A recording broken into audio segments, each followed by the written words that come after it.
Legend, a traditional story sometimes popularly regarded as historical but unauthenticated. A myth. This is the legend of 9/11. It is 13 years since that bright, late summer morning when 4 murder weapons took off. But from where?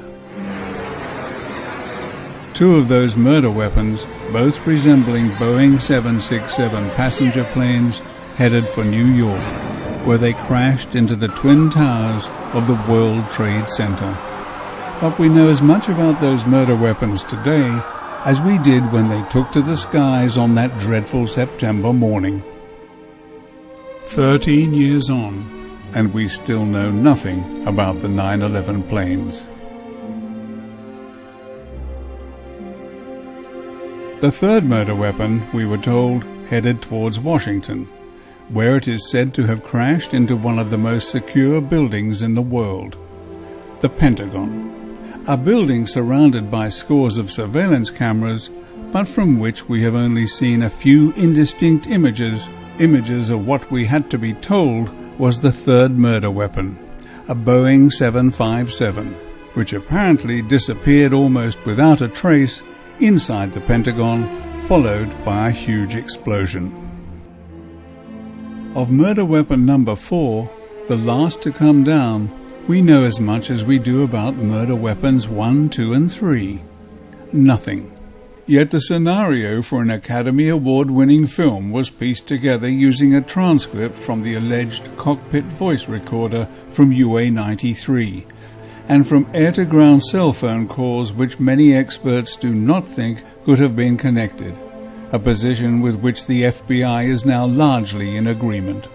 The official story is that this plane crashed in a field in Pennsylvania, but there was very little to see of it, and the debris was widely spread out, which seems to tally with eyewitness and other reports that murder weapon number 4 was shot down by Major Rick Gibney, piloting a U.S. National Air Guard F-16. But these stories soon disappeared from the mainstream media. It was alleged that 2 United Airlines planes and 2 American Airlines planes killed almost 3,000 people on September the 11th, 2001. But someone decided that these murder weapons did not need to be positively identified. Could it be that someone knew that the parts would not match those of the planes that were allegedly hijacked?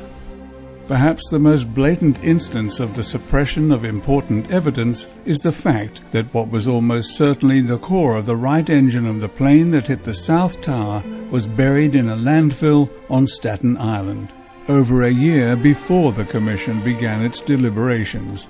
Since then, independent researchers have determined that this engine core almost certainly did not come from a United Airlines Boeing 767.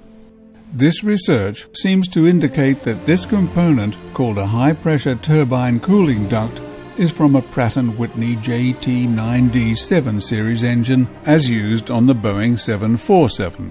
Whereas this is the HPT cooling duct for the JT9D-7R4D series of engines, which are used by United Airlines on all of their Boeing 767s. But the engine found in Murray Street had this kind of cooling duct, so could not have come from a United Airlines Boeing 767. So if the South Tower plane was not UA-175, what was it? Whatever it was, I am certain that someone was waiting for it. While most cameras were pointed at the burning North Tower, someone had found these chimneys and selected a position so that a camera could be lined up to point at the sky above the Statue of Liberty. The camera position was a rooftop with limited access. As a cameraman, I am certain that the position was selected for one purpose only: to make a video record of the arrival and last few seconds of the South Tower plane's murderous journey.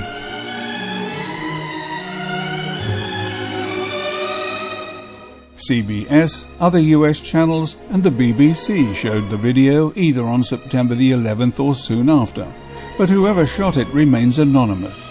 How could the 9/11 Commission's investigators not have looked into this clear case of foreknowledge? Or were they told not to look at anything that might go against the already established official story? But there was other evidence that the Commission was unable to look into because it had been deliberately destroyed.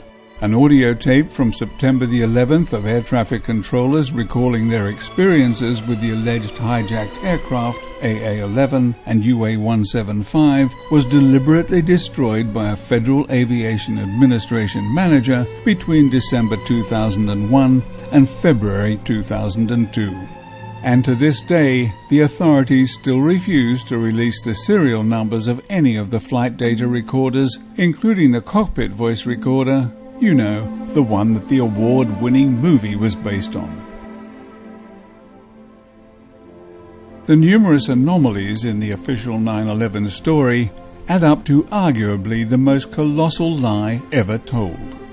The two anomalies which stand out most, in my mind, are the failure of the 9/11 Commission to insist that the 4 planes that crashed be forensically identified, and, in its over 500-page report, the Commission's failure to even mention one of the most perplexing structural failures in the history of high-rise construction, the collapse of World Trade Center Building No. 7 at 5:20 on the evening of 9/11.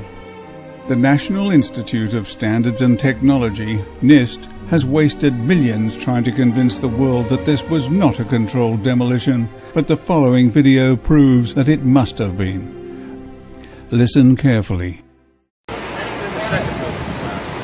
The voices of the camera crew tend to mask the low frequencies, but if the voices are suppressed, that was an explosion. Listen again. The myth is that a critical column on the 13th floor buckled and triggered the structural failure, but a buckling column does not sound like an explosion. The inescapable conclusion is that WTC-7 collapsed due to a controlled demolition which would have taken months to plan and prepare while it was business as usual inside the building. The Twin Towers had earlier suffered similar fates, but architects, engineers and other experts are convinced that these buildings could not have been brought down by the aircraft impacts and the fuel and office equipment fires that followed. 3 giant buildings in a time frame of just a few hours, all showing the visual hallmarks of classic controlled demolitions. 4 unidentified aircraft and 3 controlled demolitions. What more is needed to convince anyone that the official 9/11 story has as much relevance to what really happened as this word has to this image? So the question is, what are you going to do about it? This video is dedicated to the memory of those who were killed on September the 11th, 2001. It is dedicated to those who have suffered and died since because of the immorality of the perpetrators of this terrible crime. It is dedicated to the innocent men, women and children of Afghanistan and Iraq who suffered and died in the name of abject greed, and to those they left behind. May some of them at least see justice done in their lifetimes.